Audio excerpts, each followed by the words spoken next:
Good morning. आज आहे आपला गावखडीतला तिसरा दिवस. याच्याने सकाळ होते, ह्याच्या आवाजाने.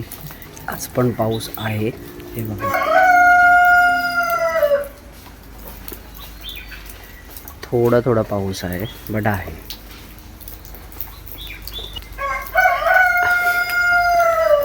आणि मला तर वाटतं मुंबईला जाईपर्यंत तो इथेच असणार आहे.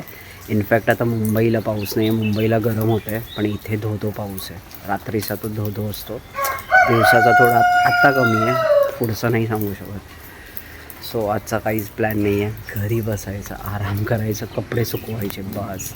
आणि 2 दिवसच आहेत आता आपल्याकडे. आपण मंगळवारी निघतो आहे इकडून मुंबईला जायला. ऑफकोर्स बाईक राईडच असणार आहे, सोलो राईड असणार आहे की ग्रुप राईड असणार आहे हे मी तुम्हाला मंगळवारीच सांगू शकेन, कारण अजून काही फिक्स झालेलं नाही आहे. Okay, bye.